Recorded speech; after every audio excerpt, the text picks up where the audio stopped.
Okay, Luis, start, please. Good afternoon, everyone. My name is Luis Viceno. I'm the Vice President of the Toronto Hispanic Chamber of Commerce.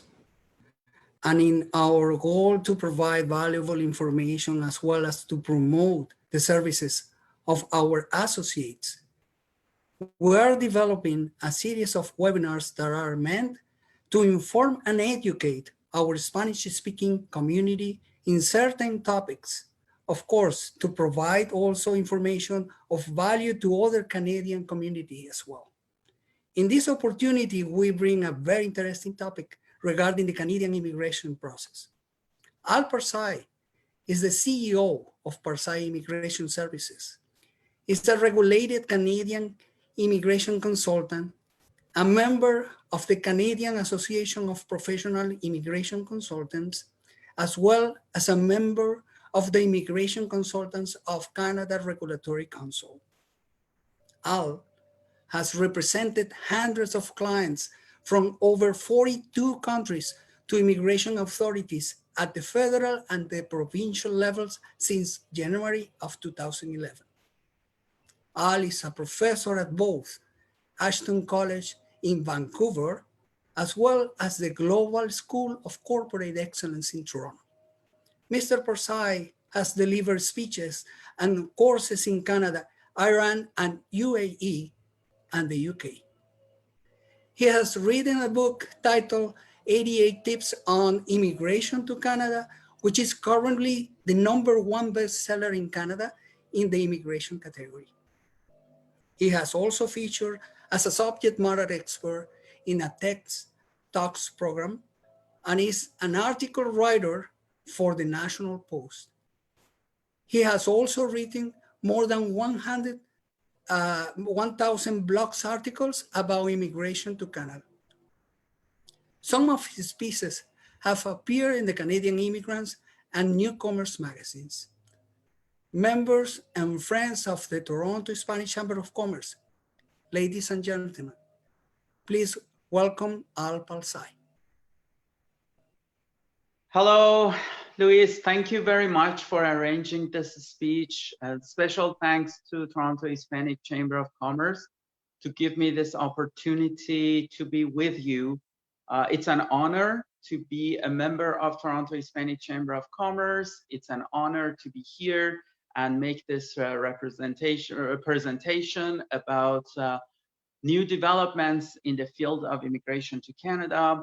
So I was being presented by the question of how COVID-19 has affected the process of immigration to Canada. I would like to expand on that and explain what's going on and my take on that. And of course, I'll be more than happy to answer any questions you have about the process of immigration within the time limits that THCC allows us to do, and I will answer those questions. So as you know, coronavirus pandemic has affected many countries, including Canada. And because of that, Canada has closed its borders to most foreign nationals who would like to travel to Canada. And they also have closed many of their offices outside Canada to process applications. And even many offices inside Canada, they are already closed. And what's happening is that the process of immigration to Canada has slowed down significantly, to the point that recently there was a report that the immigration to Canada was dropped by 26% in the past couple of months because of all those limitations. However, there are so many different aspects of immigration that we can consider, and there is hope in the future. So first, let me talk about limitations, and let me talk about hopes in the end of this speech. So about limitations, we know now that if you are a person who doesn't hold a work permit to Canada or a study permit to Canada, you cannot right now travel to Canada unless you are a Canadian citizen or permanent resident of Canada. What about you're holding a valid study permit or work permit? If you are holding a valid study permit or work permit to Canada, and that study permit or work permit was issued before March 18th, 2020, then you may travel to Canada and start working in Canada or continue your work, or you can, of course, work in Canada if you have already, the employer is ready for you. In terms of the relationship between you and your employer, when you enter Canada, you need to self-isolate for a period of 14 days. This is mandatory. If you don't self-isolate, then the government can consider you in contravention of the Immigration Act and they can remove you from Canada. However, when you are here and you are self-quarantining, your employer is responsible to pay your salary and take care of you for the first 14 days of your presence in Canada. So they cannot say that because you are not working for us and you're self-quarantining, then we will not pay you. Also, after the self-quarantine, when you start working for the employer, they cannot have expectations from you that are in contravention with the Immigration Act or the Quarantine Act or other acts of the government of Canada. In terms of students, if you are an international student in Canada, there are some good news for you. If you are here in Canada right now, you may work full-time while you are studying in Canada due to current circumstances. There's also another thing that you need to know.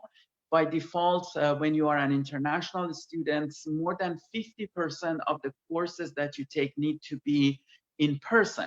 However, because of the current situation of coronavirus, the government has allowed international students to take online courses while they're studying in Canada, and that opens some doors for you in terms of just both working and studying up until, of course, the issue of coronavirus is over.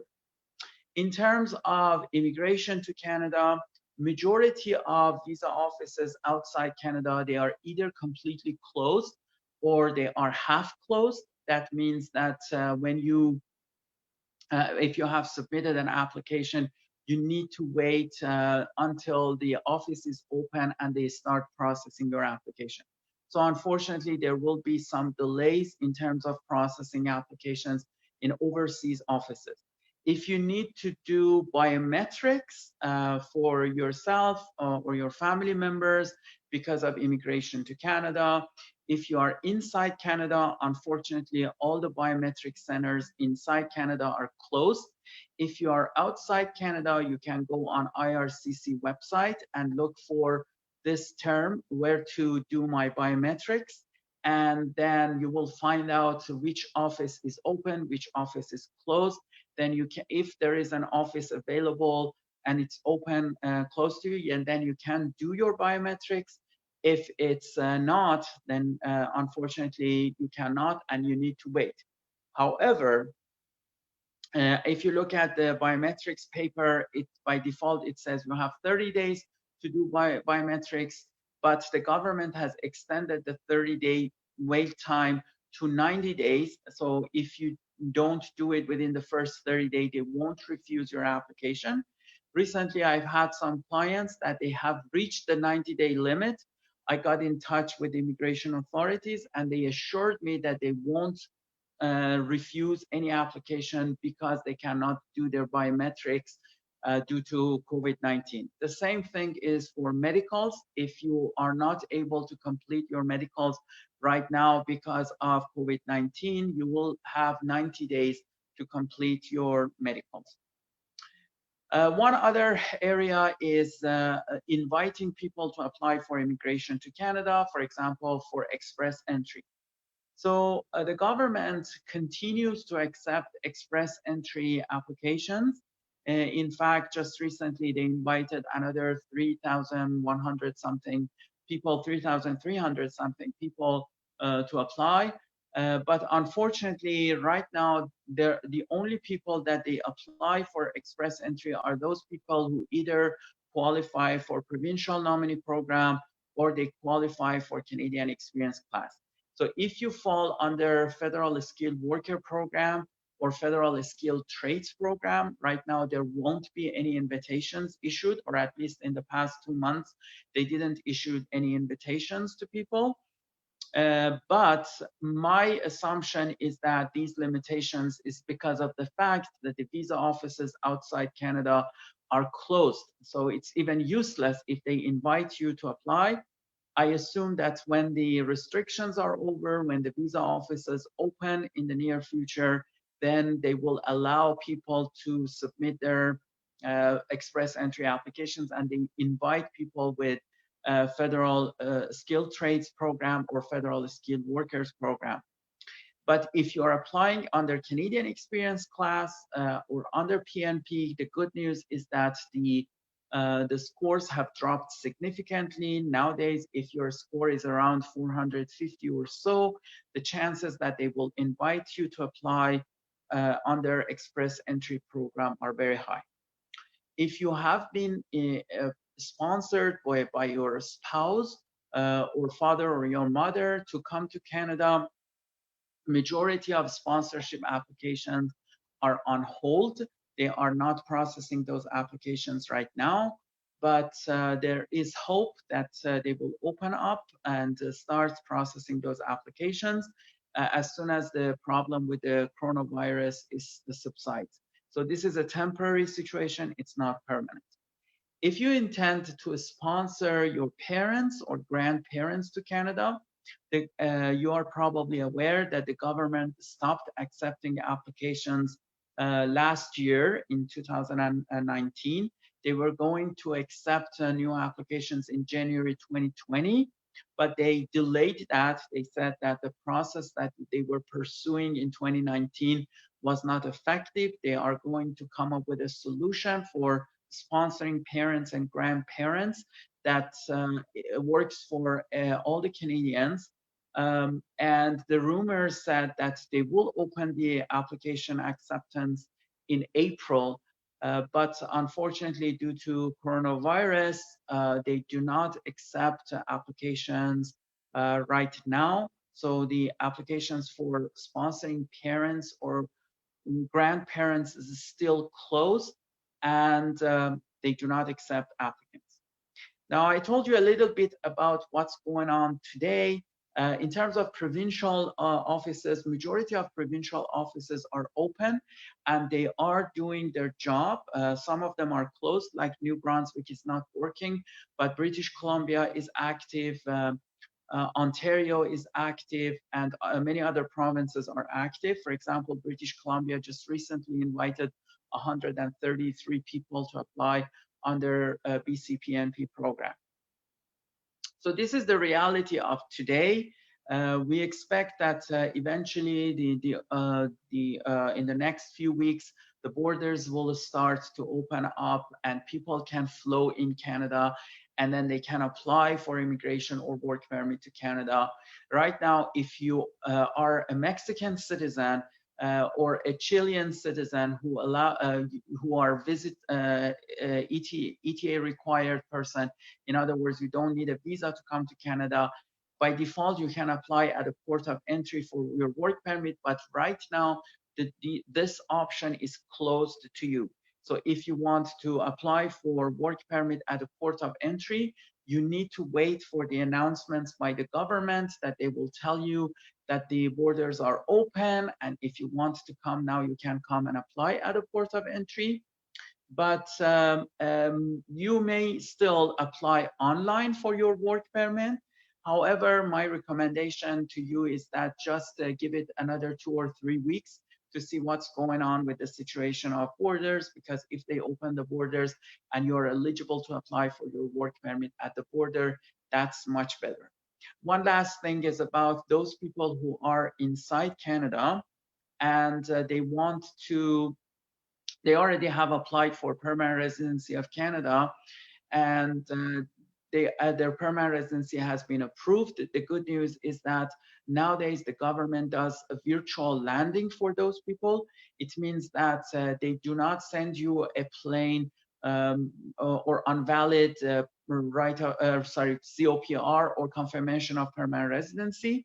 they actually send you an email and they say from this date, you are considered a permanent resident of Canada, which is great news. This means that you do not need to leave Canada or do flag polling or any of those things to become permanent resident of Canada. In terms of citizenship, the government is testing the system of virtual citizenship applications. Right now, it is limited to people with disability, but if this goes well, we probably see that they will restart doing citizenship ceremonies in full an online system without going through the in-person process that used to be. In terms of the federal court, the federal court is closed. So if you have a judicial review case, federal court is closed till June 29th, 2020. Will they resume after that? We don't know yet, but at least we know that they are closed. If you have a hearing with Immigration and Refugee Board of Canada, like a refugee hearing or immigration appeal hearing, those hearings are for now, they are not running those hearings. They haven't given a specific date in terms of when they resume. So that's it for the last thing that I'm gonna say before I hand over to Luis for any questions that he has, is that you need to know that Marco Mendicino, who is the current Minister of Immigration, did a speech to a Zoom speech like this one and Facebook to members of Canada Bar Associations, the immigration section, or actually the lawyers, immigration lawyers, and he promised that despite all the problems, he understands that immigration is an integral part of our economy and our culture. So there is absolutely no intention by the immigration authorities to accept immigrants. It's just that because of the current situation, we are in like an induced coma situation, and hopefully this will be lifted. He emphasized and repeated the same message with a recent interview with Global News. So at least we know that the government wants immigrants. They encourage getting immigrants. They want people who come to Canada and invest in our economy, and people who bring their skills to our economy and their abilities and education to our economy. So while everything is somehow on hold for now, I'm pretty sure that in the next few months, we will see some positive movements in immigration, and hopefully within less than a year, everything will be back to normal. So that's it for me. Luis, if you have any questions, I will be more than happy to answer.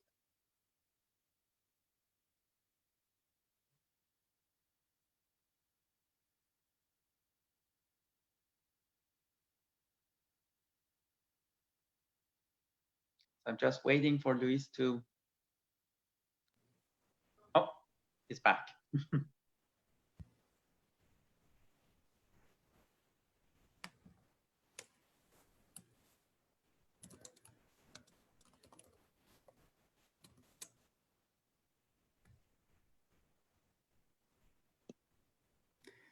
This is quite informative, Al. Thank you so much. I was expecting to have visual. However, that's totally fine.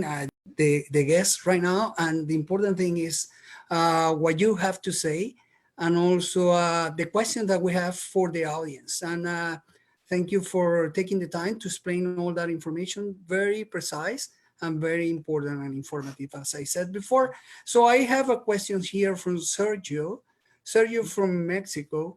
He is asking, how do I know if the university or college I choose to study in Canada is a designated learning institution, and if it counts for the Express Entry Points program? Okay, thank you very much for the great question, Sergio. So the first thing is that if you look up a designated learning institution, there is actually on IRCC website, there is a page that you can look for the name of that institution. So just type in designated learning institution, IRCC. So IRCC is the Immigration Authority of Canada. When you put that, then there will be a page, and then you pick the province of that institution and you enter the name of institution. They will tell you that whether that institution is the designated learning institution or not. But that's not enough. So if that that they say that this is designated learning institution, you also need to see if they cover PGWP program. So PGWP stands for Postgraduate Work Permit. Generally speaking, all the universities are PGWP approved. In terms of colleges, if the college is a private college, then normally they are not approved. Now, what is PGWP? When you complete your studies in Canada, then you also need to be able to work after studying. And PGWP, or Postgraduate Work Permit, will allow you to do so. So you study for example, 1 year or 2 years in Canada, and then when your studies are over, you can apply for a postgraduate work permit, and you receive that work permit. That work permit allows you to stay in Canada and work. This is very useful for you because, first of all, you can continue staying in Canada and, of course, making money and covering all the expenses you did on your studies. The second thing is that if you work for 1 full year in Canada, you also receive some points towards immigration to Canada express entry, and also you qualify for Canadian Experience Class, which is one option under express entry system. In terms of the education itself, you need to study for at least 1 year to be able to be qualified or receive points towards your express entry application. But it is in your best interest that not only it's a designated learning institution, but the program is 1 year or more, and also it is qualified for PGWP. Good luck. Excellent. Thank you so much for that, Al. Well, I'll pass it to the next question that we have. We have a question from Carla from Colombia. And actually, the question is like this. We usually hear from the Canadian government that the Canadian government is looking for foreign workers in various fields to deal with COVID-19. Is this true? And if it's so, what requirements must I meet in order to apply to for a work permit? Okay, thank you very much for a great question. Well, to be honest with you, the chances that the government of Canada is looking for foreign workers to assist them with COVID-19 is almost 0%. And the reality is that right now, the unemployment rate in Canada is very high. The unemployment rate used to be under 6%, right now is over 13%. So there are thousands, actually millions of Canadians that they are out of job and they are looking for jobs. So the chances that government is looking for people to work for them are very low. There are some exceptions. One exception is with seasonal agricultural worker program because we have trouble in getting enough number of seasonal agricultural workers in Canada. The government really needs those people to come from outside Canada. However, this is an agreement between Canada and Mexico and also Caribbean countries. So this is a government agreement. There's not much we can do about that. For some people who are already inside Canada and they work in the field of healthcare system and they are experts in the field of healthcare system, there are some opportunities for them here as well. But outside of that, I am not aware of any program that offers jobs to foreign nationals to come to Canada during COVID-19. And even if it was, you cannot come because the borders are closed. Thank you. Thank you for answering that question. I'll pass to the next one, which is from Juan Carlos from Spain. Juan Carlos is asking, what can I do if I couldn't meet the minimum points required to get a resident status through express entry? Well, thank you very much, Juan Carlo. It depends. So if you do not receive the minimum points, the first thing first is that if you get a job offer in Canada, that would be probably your best bet, because if you get a job offer to Canada, automatically you receive at least 50 points because of the job offer. If it's senior management or a 00 job, then you could receive 200 points, which will boost up your points for Canada. Also, if the job offer includes a work permit, when you come to Canada and work for 1 year, you receive points for working in Canada, and also you qualify for Canadian Experience class. However, the reality of today is that the chances that you get a real job offer from a Canadian employer are very low. So your alternative option could be considering studying in Canada, because if you come to Canada as a Spanish citizen, it's very easy to get a study permit to Canada. If you come to Canada and study for 1 year, that will boost your points. Also, it helps you enhance your knowledge of English language, and hopefully you will also get the job offers that you need. So for many people, the real opportunity for them is studying in Canada rather than thinking about a job offer. Thank you. Excellent. Okay, the next one is coming from another source. Here we have a question from Angel Dario. Angel Dario is asking, at this moment, has the Canadian government announced some possible date to reopen the borders? Well, Angel, I wish I knew the answer. The simple answer is that no, we don't know, because everything is kind of hazy. And I think probably the full opening of the border will happen when there is a vaccine for this virus. But will we see some gradual opening of the border in the next few weeks? I assume we will see some positive movements happening, but when and how, that's a question that unfortunately nobody knows for now. Okay, next one is coming up now. I don't have the person who is actually writing this one, but the question goes like this. If I receive an offer today, can I or can I not enter to Canada? So unfortunately, the answer is no, you cannot enter Canada right now because of job offer. There are some exceptional cases that they will allow them to enter Canada. And as I mentioned, one of those exceptional cases is seasonal agricultural workers. But unless your job offer is considered the job as an essential job, unfortunately, you cannot travel to Canada. The other problem is with the airlines.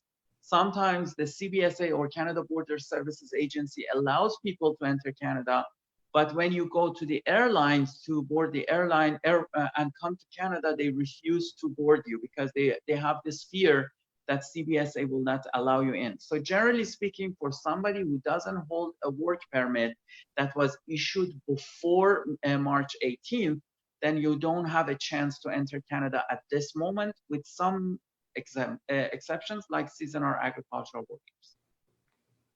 Thank you so much for providing that information. I have another question from Chile. It's in the same fashion, but this is an international student which is asking whether that person will be able to enter to Canada, provided that he already has received a letter from the corresponding institution.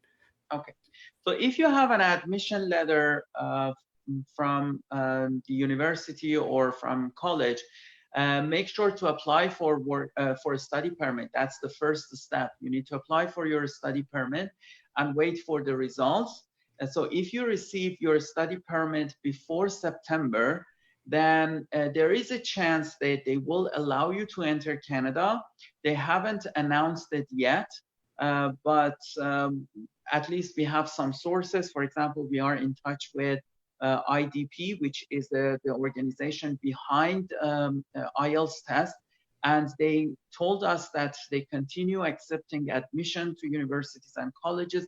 So that means that it is likely that you will be able to start your studies in September. However, maybe maybe that doesn't really mean that you will come to Canada. Maybe it will be an online study for the first couple of months and then eventually come to Canada. But your best bet is to initiate the submission of your study permit right now, because the sooner you have your study permit, then as soon as the borders are open, you can come.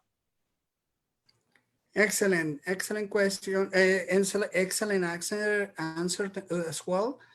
We have another here from Andrea from Mexico. She just graduated from college and with our Pgwp, okay? And she's asking as to whether she would be able to go back to Mexico due to the situation, and if possible and realistic, to come back again and to find a work permit in a year or so after finding a job. Okay.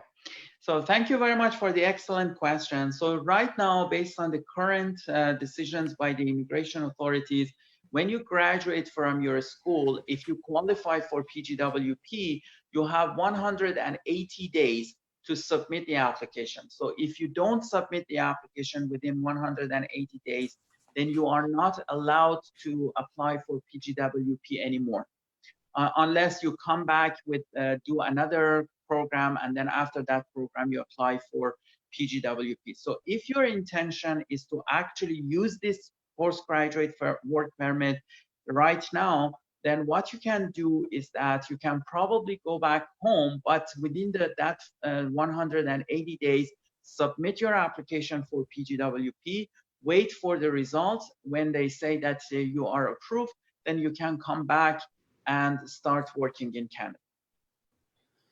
Excellent. Okay, we have Ramon Garcia here from Mexico. Are there any investor programs available at the time for Mexican citizens, or any useful program that may benefit business people? That's a very important one for our membership. Of course.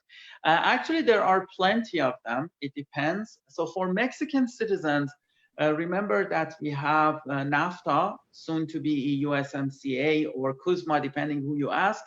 But based on that, we have an agreement, and that under those agreements, if you are considered a business person, then we could apply for anywhere between 1 year to 3 year work permit for you.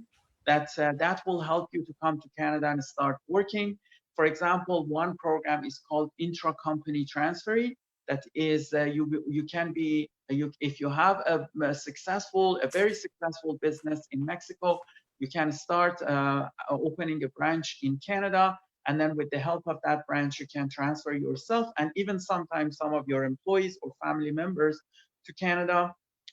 For non-Mexican people, there are also alternative options like IMPC 11, which is a program that is designed for entrepreneurs and self-employed people. If you are a successful entrepreneur or job creator or a self-employed person, then you could potentially qualify to start investing in Canada, opening a business. With the help of that business, you can get a work permit and come to Canada. After working for 1 full year in Canada, then your points for express entry will boost up, and then that will help you to apply for immigration to Canada eventually through express entry. If those options are not the options that you like, we also have some provincial options. So some of the provinces like British Columbia, Saskatchewan, Manitoba, Ontario, they have a special program for entrepreneurs or job creators. The way it works is that you present your business concept to them. If they like the business concept, they will allow you to apply to their province. And when you apply to their province, and if you get approved, then province will issue you a letter. With that letter, you get a work permit. You come to the province, and depends on the province, you have anywhere between 20 months to 24 months to start your business in Canada. They will come and inspect your business. If they are satisfied that you made the investment you promised, you have hired the people that you promised, then they will issue you a certificate of nomination. And with the help of that certificate of nomination, you can apply for immigration to Canada.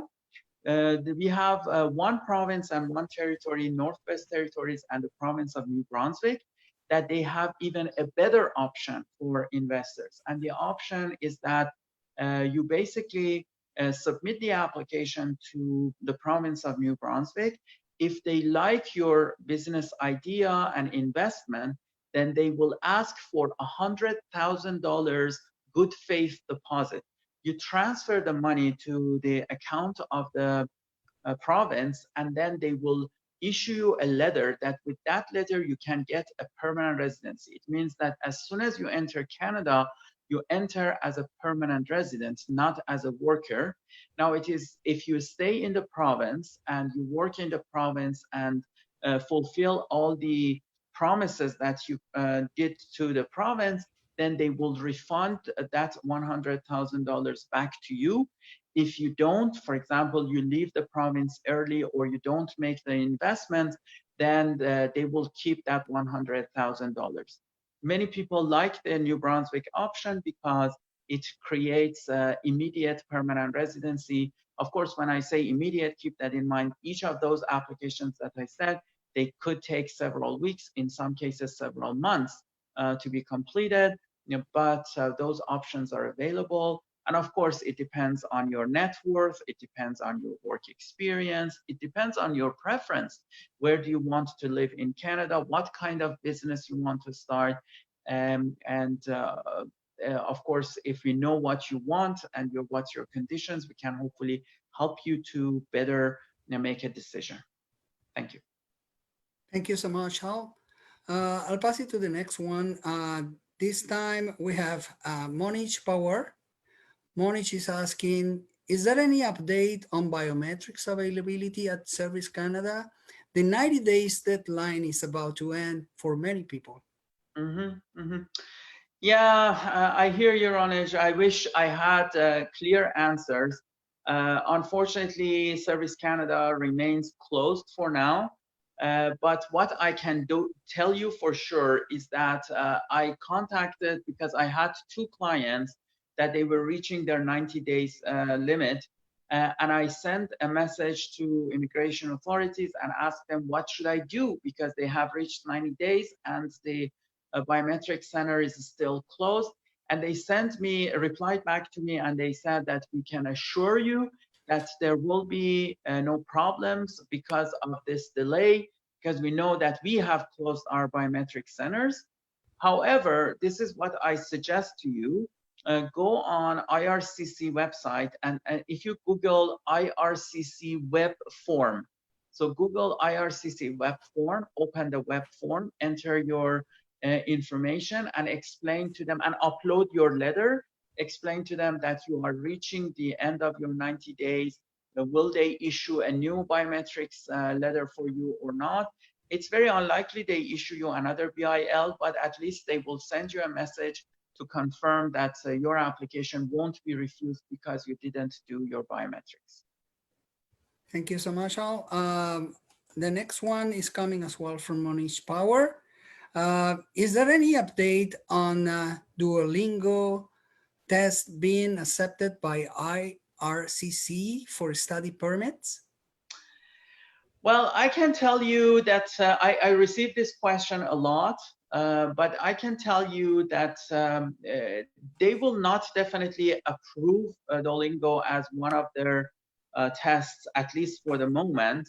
But in terms of the study permit, they might be flexible towards that, because when you take the English test, the purpose of that English test is mostly for satisfying the college or university rather than the immigration authorities. So if the university says, I accept Duolingo, then the chances that the immigration authorities say, no, we won't accept it are very low.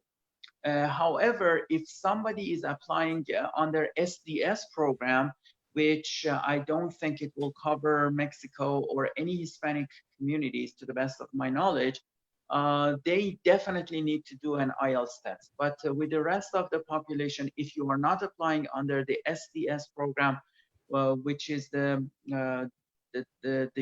direct stream for studying in Canada, which is available to Chinese students and Indian students and some other countries like Senegal and Kenya, then you should be okay, because they just, if they see there is a valid and acceptable admission, they should accept it. Okay, thank you so much for that, Al. The next one is coming in Spanish. I'm going to try to translate as precise as possible. This one is coming from Jose Escobar. He's a Chilean Venezuelan. He got the nationality from Chile just shortly.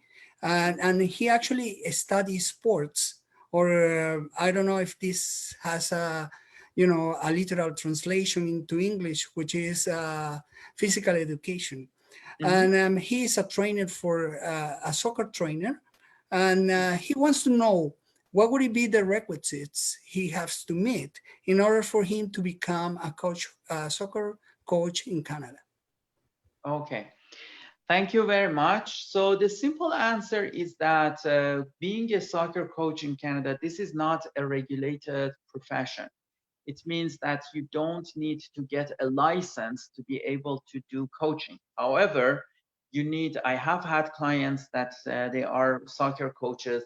They are expecting that you are an educated person. Now I know that you are doing your education. They want to see that you have worked as a coach in the past, and you're at least to some extent you are successful.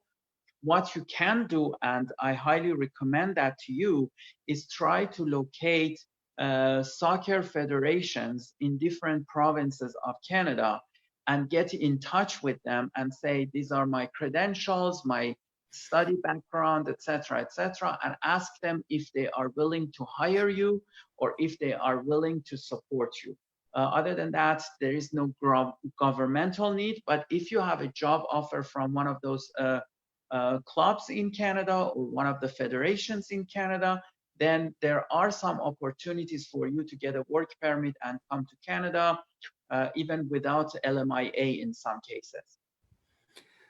Wonderful. Thank you so much for that. Okay, I have another one from a different source now. This one is coming from Alonso Lopez. He's asking, how much money do I need to study in Canada? Well, the simple answer is a lot. But the real answer depends on the program that you select, the city that you go, the college that you register to, and the programs are very different. But usually, I mean, this is a very broad answer, but for most programs, the admission fee is sitting anywhere between 11,000 Canadian dollars to somewhere around 25,000 Canadian dollars per year. So this is the admission fee to a college or university. Some of the programs are a lot more expensive. For example, if you want to do a Master of Business Administration or MBA, many of those programs are $40,000 to $50,000 per year, just the admission fee. On top of the admission fee, you need to consider the amount that you need to spend for your living expenses, like the food that you eat, the place that you rent, the books, textbooks that you need to purchase. And that's, of course, additional. And those highly depend on the city that you choose. So if you choose Toronto, Toronto is a very expensive city. It's actually the most expensive city in Canada. But if you go to other places, it will be less expensive. Now, Vancouver is almost the same as Toronto. But for example, if you pick Montreal, then the expenses are lower. If you pick, for example, Halifax in Nova Scotia, then the expenses will drop significantly. But if you're considering studying in Toronto, I can tell you that your expenses as a single person will not be less than $25,000 to $30,000 for 1 year. And so that includes your tuition fee and your personal expenses. Think about at least $25,000 per year and go above. Now, I know that the government, for most programs, they allow you to work while you're studying in Canada, and that could help you with you to pay some of those expenses by the work that you do in Canada. However, when you apply for a study permit, they want to see that you have all the financial requirements for the first year of studies without working in Canada. So this means that you need to have at least access to $25,000, $30,000 in your bank account. So they look at that and say, oh, okay, you have enough money to cover your expenses for the first year. Thank you so much for that, Al. Okay, the next one is coming from Michelle Otero. Michelle Otero is asking, what would you recommend the best? Would it be to study a master program or just a 1 year program, postgraduate year program to find a job? Well, or even not postgraduate. Of course. So this is not a very easy question to answer because it depends on your personal circumstances. But what I would say is that it all depends on, first of all, what do you want? Ask yourself this honest question. Do I want to do a full master's program, or do I want to do only a postgraduate program? And by the way, keep that in mind, that we have many professional master's programs in Canada that they are only 1 year. So if you are, for example, doing a Master of Laws program in Canada, it's only 1 year. If you are doing a Master of Engineering, it's only 1 year. That's why you need to do some research to see if the program is really something that you really want to do. In terms of job finding, it all depends on the program that you are doing.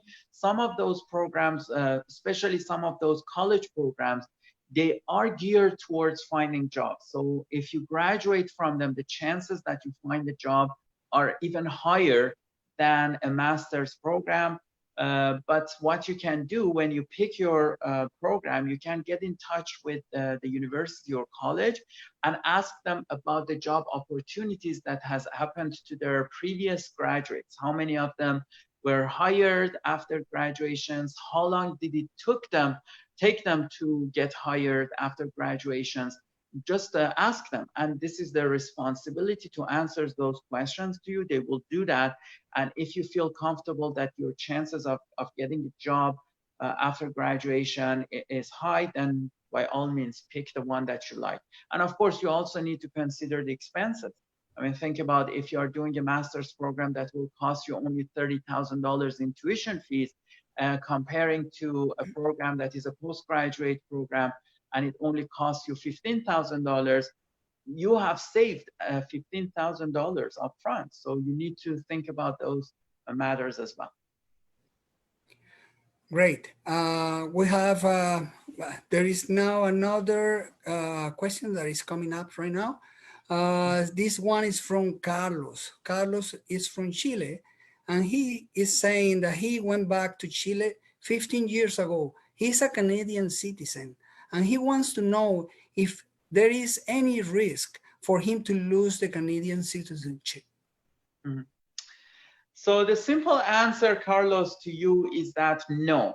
When you become a Canadian citizen, then you are protected by the Charter of Rights of Canada. It's actually in Section 6 of Constitution Act 1982 that says that you have the unqualified right to enter Canada, remain in Canada, or leave Canada. An unqualified right, it means that they cannot attach any strings to your citizenship. However, what you can do is double check to see if you have a valid citizenship card. If you have, and by valid, I mean you do have your citizenship card, you have your citizenship certificate. just in case when you are traveling back to Canada, if at the border they ask you any questions, you show them that you are a Canadian citizen. But no, they cannot cancel your citizenship. The only way that government can cancel a person's citizenship is under Section 10 of the Citizenship Act. And Section 10 says that you received your Canadian citizenship fraudulently. But if you didn't, if they don't have such accusations against you, then you are good to go. Don't worry about it. Okay, now we have a question from Mitch. Mitch is from Philippines. Okay. Mitch is asking for post-secondary students who are at the end of their programs and who got caught in the middle of this pandemic and without completing the co-op.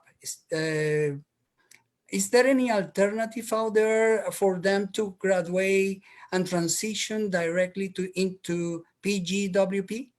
Mm-hmm. So the answer is actually is between you and the college. You need to get in touch with your college and ask them to issue you a certification.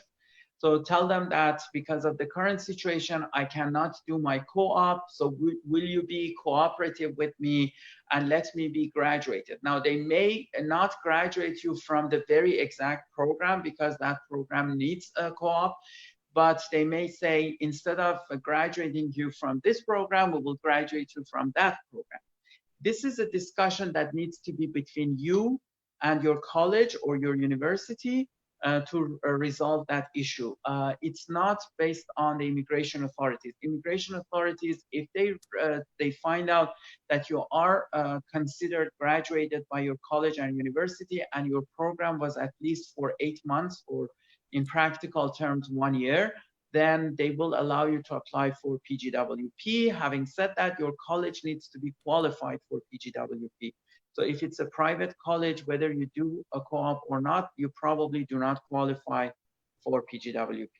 So my answer to you is that get in touch with your college and ask them this question and ask them for help. And I can assure you that many colleges are very cooperative with international students right now. Okay, thank you so much. The next one is related to a person who has tried to get into the IRCC website, and he says you can not only apply for extension if we asked you to apply it again. I'm not exactly following this question, but he says, what if the person did not receive such notification during the first time and now wants to apply it again for extension with new passport? Okay. So if your if your passport has changed and you already have applied for extension, you don't need to apply for extension again.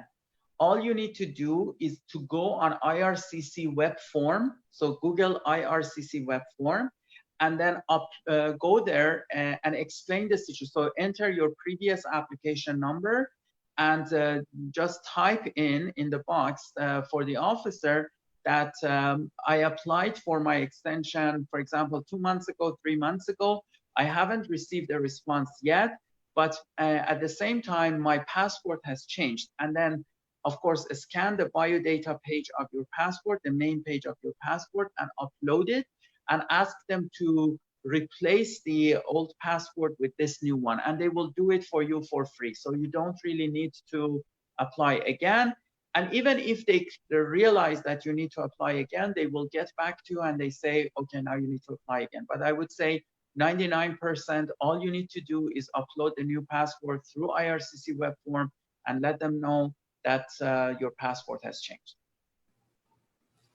Okay, thank you for that. We have Angel Dario again, this time with a question regarding the free trade agreement between Canada and Colombia. And he says currently it is on hold until borders are closed. I guess until borders are reopened. In this case, right? If I find any job to start with the process to get a worker visa, would that be an extension for the LMIA program. Sorry if I didn't So, pronounce. no, you did it right, Luis. Yeah. So when you get your LMIA, you usually have 90 days, a maximum of 90 days to apply for the work permit.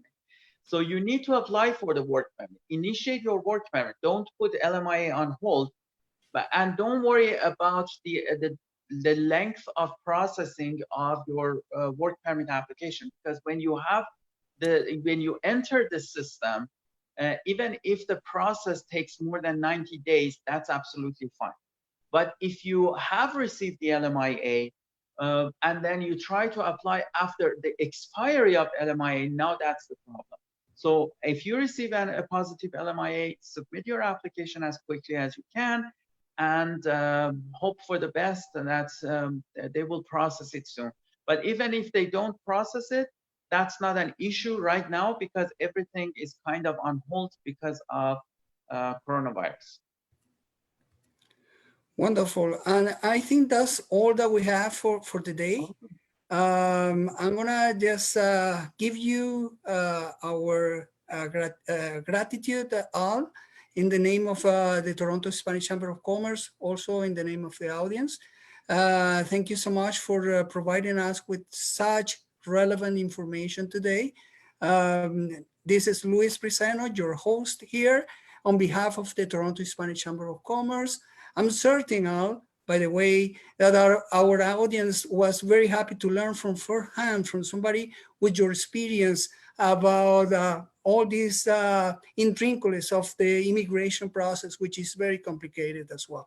So please, guys, remember, if you are an entrepreneur and you can, you've been living in Canada, or you are conducting business in Canada, or you are willing to conduct business with Canada, you can also become and be part of the Toronto Hispanic Chamber of Commerce. We have put together a set of great benefits for our members, including being a media channel for your business. At the Toronto Hispanic Chamber of Commerce, we connect people. That's all for now, guys. Thank you so much for having us today. Thank you so much for attending to this webinar. We are looking forward to seeing you in the next opportunity. Until then. Thank you. Bye.